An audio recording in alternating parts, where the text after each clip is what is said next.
there are two people that I caught dancing early today, and that was Kalume and someone else.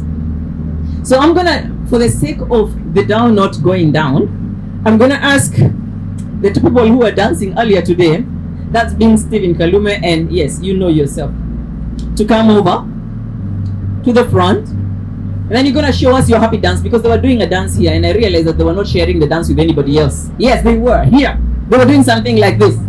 Here, the two of them. Yeah, I saw you. I saw you. I saw you. I'm waiting. I'm waiting. I'm waiting. Let's go. Dance, dance, dance. Hey, come on, they won't dance until you cheer them.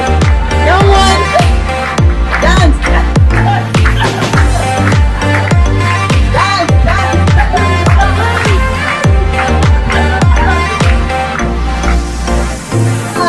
Awesome. By the way, you all missed the dance. When Mr. Kututa walked in, these two guys were dancing. Anyway, now I'd want to invite the person who brought the idea of stories of significance. I'm going to invite Vincent so that he can do the introductions that need to be done. We will be having each one of our guests tonight introduce themselves. We'll give them 20 minutes so that you know when to ask and what to ask.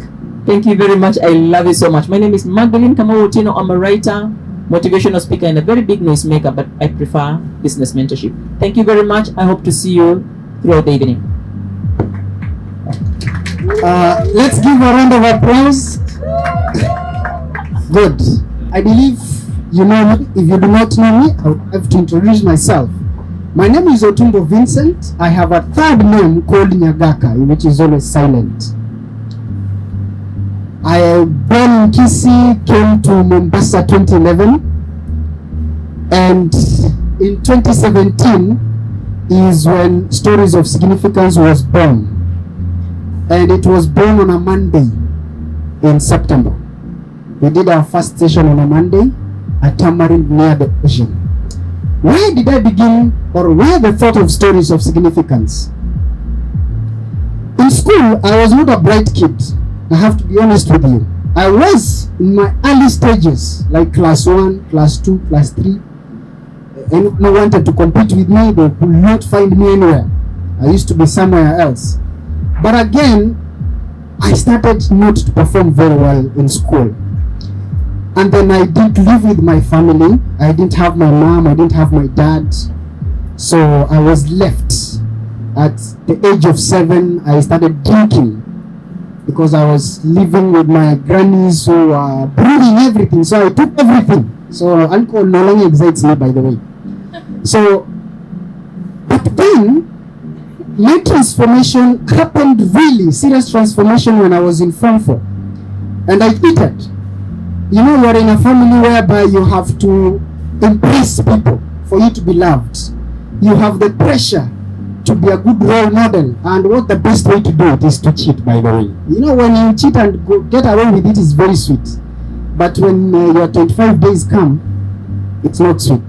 So I failed my exams, and I remember I checked them at Splendid Video in town, and I got away, and I went back. When I went back, we had a new principal and a new deputy principal, and this new principal, Godfrey Omoni, he was against cheating. The deputy principal was against cheating. And to be honest, it's only from one syllabus I had in my head, because from one you are there to be heard, not to be seen, but not to be heard. So that is when I started to realize the value of relationship and mentorship, because that principal gave me books to read, and then inspired me, pushed me, gave me resources, and then at the end of the day I got my B-, and then I joined campus at the end of the day, and I succeeded very well, courtesy of Dr. Fridah Simba, who also pushed me into entrepreneurship when I was in the campus. And in 2017 I was doing a lot of things. Before the Stories of Significance, I was running a business club at Aroma Cafe. We used to meet each Monday, business people around Mombasa. And then I realized that whenever I met a person, if for example I call Silvester, I would like to meet you. Silvester will tell me, let's go meet at Coffee Lounge. And then we meet there, and then I will start asking him, so how did you grow up? Have you ever failed? So how did you get married? I actually asked him how he got married. So, and then he will tell me a story, and then I'll go home and ask myself, so which part of story that I want to make about myself? And then I realized the best way to have an impact in this world is not just to live and let people write your story. It's actually to live and write your own story. And it's not important just to write your own story, because nowadays people don't read that much, but tell your own story with your own words. And then I said, let's have stories of significance. Because in this life, I am not seeking significance personally. I'm seeking something else. I'm not seeking success. I'm seeking something else completely. And that is why Stories of Significance was born, where we invite someone. And let me tell you, each one of us has a story. Even a hawker has a story. That is why I have learned not to despise any person, because each one of them has a story. And that is what we share here. We share personal, authentic story. When a speaker comes here, they don't tell us the story of Barack Obama. They say their own personal story. We live in the same country. We face the same challenges. We face the same resource shortages, but others are making a step. What is the secret? So that is why Stories of Significance. So we begin with you, and I love the way you have arranged yourself, organized yourself. Pass the baton. Once Dr. Fridah is done, we go to Mr. Silvester, and then rightfully to Bramuel Musya. Round of applause to each one of them. Thank you very much. When you give, so shall you receive. Over to you. Thank you. Thank you so much. You know, when guys introduce themselves, I felt like I don't know what I'm supposed to say, because it's like I should be learning from you people. That is experience personally I felt when I sat there. But let me say, my name's Dr. Fridah Simba. Of course, even if you don't call me a doctor, it doesn't mean you'll fail. Okay? Yeah, so Fridah Simba. I don't think my age is important, unless it's a question that will come. But I work at Jomo Kenyatta University of Agriculture and Technology in Mombasa. I'm the director. Somebody asked me, how many years have you been in Mombasa? This is my 9th year, so I'm almost doing 10 years. And many people feel or think I'm a Taita. I want to say I'm not a Taita. I'm from Embu County, where we impeached the first governor. So I think growing up, I grew up in Embu, went to school in Embu. Of course, I went to a primary school, went up to boarding school. I'm the only girl in our family. We are 3 children, 2 boys. I'm in the middle, and our last born. So I'm the only girl. And one of the things that I used to find very interesting is that all the roles, chores in the house, it's like me, the girl, who used to do. So I remember one time asking my mom, how comes my brothers don't do the chores in the house? Kanikimbisha na mwiko nje, nikafukuzwa, nikaambiwa as a girl you must be able to do 1, 2, 3 things in the house. So I grew up, I think, not having really the girl sister. In fact, many of my colleagues in the office say you have like male traits. I don't know, I need to be told that. My students can tell me. Because you're this pushy and doing so much. Maybe it's because of the upbringing. So I went to boarding school, 4 to 8, I finished. After that, went to Ngovio Girls. Most of you might know Ngovio Boys because it was doing very well. The girls were just there riding behind, but were still, okay, friends, brothers. And I was able to attain a B and went to Kenyatta University. When I went to KU, one of the things, I did very well in Kiswahili. My dad, my mom, they are teachers, but my mom is a primary school teacher. My dad is a secondary school teacher.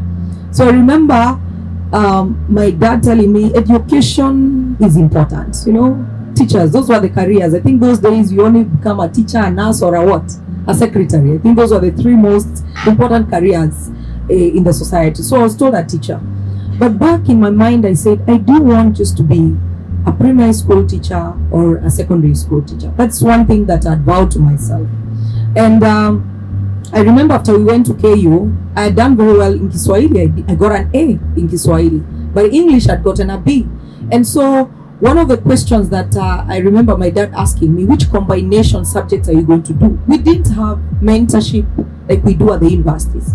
You just go to the queue as you register in KU and you pick whichever units. So I chose English, linguistics. That is what I picked. And on the queue, we met with other girls. We are a clique of 5 friends. I'll also talk about them. And we registered. I enrolled for B.Ed, linguistics, arts. I think it sounded fancy, and linguistics. We thought we'd work in the media. You know, those things, we are glamorous life that everybody thinks about. So we started life at the university, of course, with a number of strikes here and there, difficult. He talked about cheating. And so when we applied for help, because I was a government-sponsored student, you're eligible to get help. So I remember in that form, those who have to the university, I feel that my mom is a farmer, my father is not working, so that I can get help. And one day I checked into, I don't know whether those eras you remember, we used to get Gidura, you go to the post bank. This one Zedna, you can't know this because you're in mambo ya kitambo. You're given money and you put in that postcard, and post bank card. You remember it was like a book where you go, once you fill the money, inatolewa. Kama ni 20,000, inatolewa 3,000, inakansoliwa unaambiwa ni 12,000 imebaki. You could monitor anybody having your book and tell how much you had those days. So I remember me lying and saying my parents are not working. So that semester I didn't get help. So I didn't know Nairobi. I remember I said my brother had not gone to the university. I was the first one to go to Nairobi. So I asked my cousin, can you take me to help? And so I went to this office at help. You can imagine meeting somebody like Silvester who is asking you, young girl, why need you to danganya? I started crying. I just cried. I didn't know what to say. I said, I'm so sorry I lied. But it's because I've been told if you lie, it's the only way you can get what? Help. And me, I needed money. But to be honest, I was not desperate that I needed the money. I think it was just the fancy that you can have a little coin for yourself, buy a few TVs in your cubicle, and a radio, the small things. So I went through university, I cleared, got my second class upper. And I think this is where the turn of events started for my life. Because when you're doing education, you have to do internship for at least a semester, a term in school. So I went to teach at Kiambu, not Kiambu High School, but there's a school near Senior Chief Koinange that is called Banana Hills High School. I went and I worked there, I remember, for 1 year. I finished my attachment and they retained me. But why did they retain me? Because there were so many teachers who were coming and going. One thing, when I went to that school, I realized their way of recording marks and everything was, the writing with hands, the way we used to do it. But I went and introduced them to the computerized way, and the director was very happy with that. So I was given extra income and errands. But I remember after 1 year I quit, and I said I want to do my master's. My master's is in the area of entrepreneurship. There are so many entrepreneurs in the house. To be honest, I could not pronounce that word when we joined. How did I join entrepreneurship? It was more or less like an experience for me, because I met a mentor whom I highly respect today. He's called Dr. Mbogwa, who teaches at KU in the Department of Literature. He told me, Fridah, I want you to apply for this course. I could not even pronounce it. I asked him, which university? JK Watt. I've never stepped foot at JK Watt. And so we went there, we applied, and they sent me a message telling me you've been admitted. So I had to quit where I was. Now, when I quit, I joined the university. I was the youngest in the class. Most of the people who were schooling with were teachers, others were working EABL, and they would give me lifts, and I would admire their cars, and I say, would I ever get to this point? When I'm going to Banana, those who know Nairobi very well, Rwanda, you're passing through, you're looking at those posh houses, you're looking at these people who live here, tunasema ni wazungu tu peke yake we should go. I asked God, will I ever get to a point where I'll be at this life? And so it has been a journey of going to school, studying, of course, finished my master's. So it was really challenging for me. But I remember calling Dr. Mbogwa, who is my mentor. He told me, Fridah, challenges come in life, but they teach us. I can assure you that God will open a door for you that no man will be able to close. You'll be able to repay what you've been able to lose. And I finished, of course. I don't know how many minutes I have. Okay. Of course, I finished my master's, graduated. And when I was at JK Watt is when I met, and that's why we are saying, let's network amongst ourselves. You never know who will be your next boss, who is the person to give you the next check that we are talking about. In my last semester, there's a unit in entrepreneurship called consultancy in small enterprise. You're taught how to consult. It's a unit when you're doing a master's in project, master's in entrepreneurship. And the person who taught me consultancy then was not a doctor. It was Fred Mugambi. Currently, Dr. Fred Mugambi is the current Commissioner KRA. Most of you might know. He just got the position the other day under Kesra. He was the one who taught us. When we were in class, we were told, can you do a technical proposal, financial proposal? For me, I didn't have anything I was doing. So I went to the library, researched, and I presented mine. He marked it and said, this one must have copied. The others are not doing what she's doing. Let me know who she is. So he called me and asked me, how did you do this assignment? I explained to him.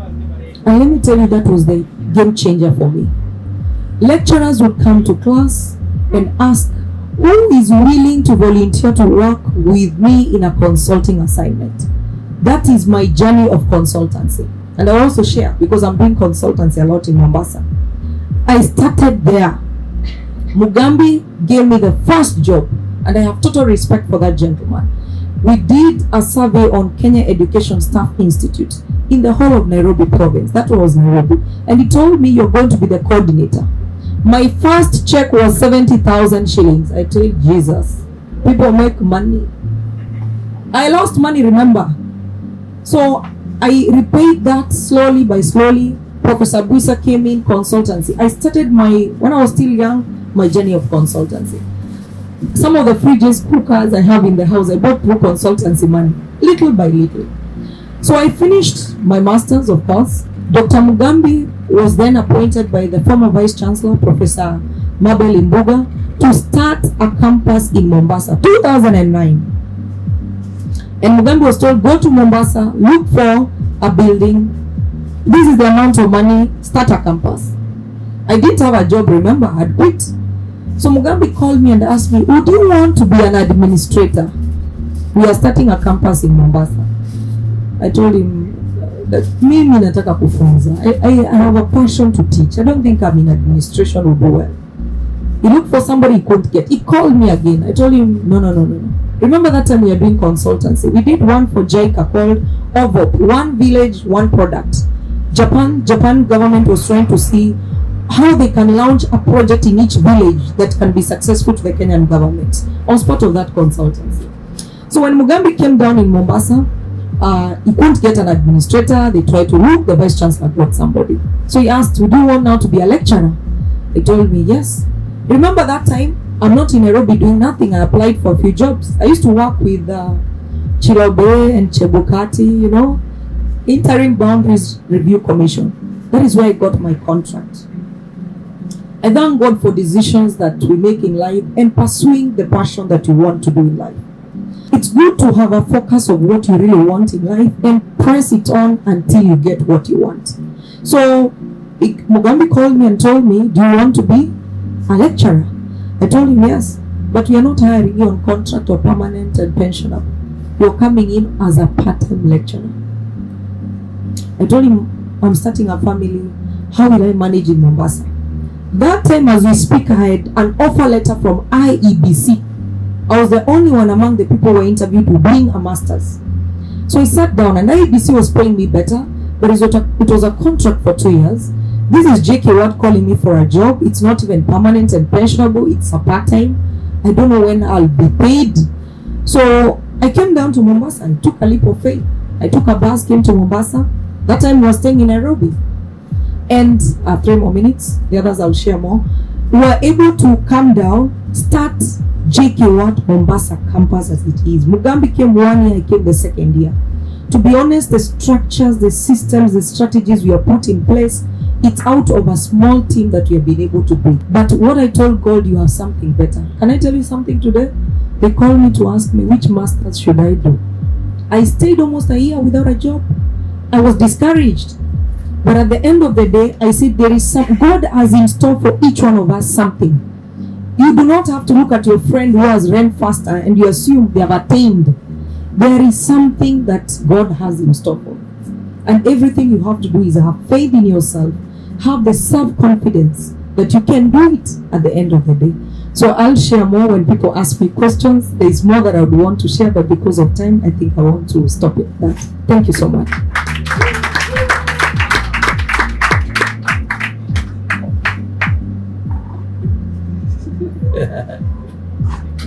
Okay. Wow. That's wonderful, isn't it? Okay. I want to start from where Fridah left. I have actually learned that a lot now already. It's the first time to meet in person. I've learned a lot that we went to the same undergraduate university. A lot of things and people she's mentioning, I know them. But I want to start by reaffirming what actually Dr. Fridah said about open door policies. About 1 year ago, I had a big problem. Big problem. What was the problem? My primary school that I went to, we've been trying to raise it up, mentor them, increase and look at. There were problems in the sense that since we finished school, and quite some people have come from the same school, for quite some time, about 30 years, we've experienced a season of drought, that we are not getting the students passing. There is no morale. Both teachers, community, students. And I shared it with the guys in my office who are always very supportive. And I challenged them. I told them, look, all the universities around, we need somebody to do a strategic plan for us so that we don't just patch things in silos or one thing there and then the next one, it doesn't fit. Next time we come. Let's do something wholesome. So they approached many universities, and for good reason, I will not mention names. And some of them came through in one way or another. But when they called, my team called the JK Watt in Mombasa, they came back with a report. They said, we were given an appointment, we went to see Dr. Fridah, and guess what? They have accepted to do the strategic plan as a corporate social responsibility for free. And I had never met her. I'm meeting her today, by the way. This is the first day I'm meeting her, and I was happy to know that she's coming. So at least that was one of the reasons why I came. I think, my darling, you asked why people came. That's one of my reasons why I came to meet Dr. Fridah. And thank you very much once again. I'm privileged to come from a family of 10. A family of 10. Are we all adults here? Yeah, so my parents were busy. My father worked for the Port Authority as a clerk, and my mom was very strong. She never went to school because her father was a bit wealthy in Kitui, and she was the last born. So the last born was told, go and look after the animals. And she never, just we got married, they came around, and we lived in Simba. But she knew the value of education. I have no idea where she got that. To date, my mother would not let any one of us stay at home. And I remember sitting for standard 7 examinations. And you go into the, as usual in those days, boys would have a separate sleeping area. And then, of course, the mother and the girls, because my father, remember, was in town. And standard 7 sitting for examinations. No, let me go back. Please remind me to come back to that one. Standard 3, my mother was called. I repeat what I said last time. Standard 3, my mother was called to school because the standard 3 teacher was a relative somehow. She called my mother and she said, we have a big problem. This guy, hakuna kitu inaingia hapa. So he's coming number 3 from behind. And they worked together. And I knew that I cannot hide myself anywhere. The mischief cannot happen because they were communicating both sides, home and in school. So I started there knowing that I have to start working hard. But somehow, academics was never my stuff. Fast forward, standard 7, we are about to do exams. And I go to my room at night. People are reading and studying. And I just keep the lights on, but I am sleeping. So my mother comes and checks and peeps through the small window, and I'm sleeping. Then she calls on me and tells me, you just sleep. I want you to remember that you are competing against the whole of Kenya. It's not a exam you've been doing here. And that thing tormented me. I still remember it. I tell my children, I tell my wife that, and they all tell me, every time there's a big thing, they tell me, remember you're competing against. And I know it's trauma. So standard 7, we were 3, all class, and everybody standard 7, and we were 3 best friends. And all of us said the name Silvester. We were all good Catholics. I was an altar boy. Actually, you know the father who passed away, Ernest Mutua. He comes from my own area. So is the bishop. But I'm not saying that we are good people. We have the people coming from that area. But when he was being made a priest, I was the head altar boy, and from the same, because it comes from the same area. So my friends, I had 3 very good friends. All of us were called Silvester. Incidentally, we used to go to church together. We were altar boys together. Come the results, we all scored 26. Coincidental, hatukuibiana, hakuna kitu kama hiyo. Lakini all of them were called to good schools, secondary schools. I got 26 those days. That was a cutoff. I was called to the newest Harambe school, which even had no gate. There was no nothing. It traumatized me. But then, you see, I think somebody asked what were the turning moments in your life. So my mom heard from the village, because it's some distance, that this guy is going to get wasted here. So he told my dad when he came, take this guy with you to Mombasa and change the school. So I came to Memon High School, and I repeated again. That time, my younger brother has scored 36 points. That's the top maximum in primary school. So you see the difference now? One is sharpest to the end, the other one is struggling. And now he's called to Shimo. And I am here in the same Form 1, and I am in Memon Villa. But I start struggling a little bit, start wanting to do well. My elder brother that time got to know the headmaster of Kwale High School, and he got me to go to Kwale High School. In the meantime, I was beginning to score well now in Memon Villa. When I went to Kwale, I realized that kumbe kule nilikuwa naonea watu. Huku, I've come back door, and people were sharp. So the benchmark was made high. So I began there. Thank God, by the grace of God, I went through, finished O level, because I knew I should not try to fill in my school, you know those schools you used to fill, Form 4? I couldn't feel Shimo, Alliance. I feel Kwale. They know me. So they will try and retain me. And that's what happened. So I went back. In the meantime, I had developed an interest in commerce. And I thought that I should do economics. And that's where I found my passion, economics. I finished A-levels. I chose other subjects, but in economics I scored the highest A. I still believe until today, if I want to check those records, I still should be the best in cost profits, because I hammered the thing. I found my passion. And from there, anything economics, anything business, please find me there. Okay? So that was that. I finished my A-levels, scored very well in economics, but I just barely made it again to university. And that time we had a massive pass. The pass mark was high. Was pushed higher. So I did, if I remember, yeah, mine was 10 points, and the pass mark was pushed to 12.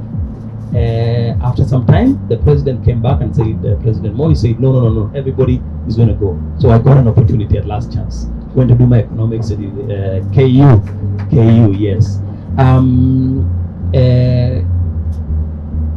Yeah, after KU, I did business studies, and when I came back to Mombasa, Jubilee Insurance, and etc. Long story short, because of time, you will ask me the rest of the questions. But later on, I loved shipping, and I got an opportunity to go into clearing and forwarding, to do something I didn't like because I was called to do accounting, which I did for 1 year. Some of the things that you end up doing and you think that they are not adding value to you, or you ask yourself, where did God put me here? I hate this. Today I love that 1 year I did accounting in maritime freight, because today I can understand financials. It's helped me a lot. I've been on the board of Kenya Maritime Authority, for example, where I was the head of the chairman of the finance committee of the board. That knowledge was fantastic, and today I use that knowledge. How much more should I say? There's more to say, but let me pass on the mic. Thank you.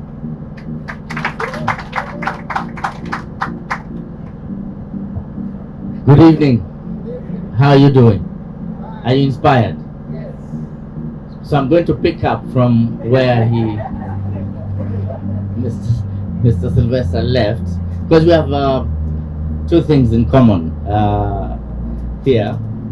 One of the things that I will share in common with him is that we are both from Kwale County. All right. And then the other thing I will share with Dr. Fridah is that my first income was 70,000 shillings. But yes, I'm Bramuel Musya. I'm excited to be here. I'm a Presbyterian. The way Fridah left up country, I left here to go up country, because I grew up here hearing this narrative that kids from the coast never really excel. And we got used to it. We got used to going to the beach and getting some white lady, and that becomes a story that the whole village talks about, and that becomes your passport to going out there. Some of them died out there. There's that thing you used to call miruko, those acrobatics, things that you do for tourists. If you're good at that became your story, and you are a success story in the village. And I looked at that as a kid in school here, and I thought, man, this cannot be it. There must be more to life. These people here that we're paid to entertain, where do they come from? How do they make it? How do they get to pay for that dhow? How do they get to pay for that dinner at White Sands? All that stuff. I wanted to know how to get there. So that kind of explains my passion, just being driven. I'm a very, very, very driven kid from growing up. A very driven kid. But it wasn't always that way. I was raised in very unfortunate situations. So I'll go back a little bit to my story and then come back to share some of the highlights and turning points here. But those of you that have watched the video from my last participation, Stories of Significance, you know that my parents, they broke up. I was 3 years old, and that began the tragedy in my life. And after that, my dad remarried. My mom did not remarry, but we had a court ruling up here in Mombasa that said I had to leave. The kids were being divided up between the parents, and I was one of those that were divided to go to the side of my dad. So I went to my dad's side, and my dad had remarried. I had a stepmother, and my dad had gotten a job as a subordinate staff with the government in the hospital in Kinango. That's my hometown. My dad's from there. So here I was, at about 4 years old, 5 years old, going to Kinango to start life in the village. And it wasn't fun. Right now, if you go there, it's a bit more open, but it was wildlife sanctuary out there back in those days, okay, in the early 80s. So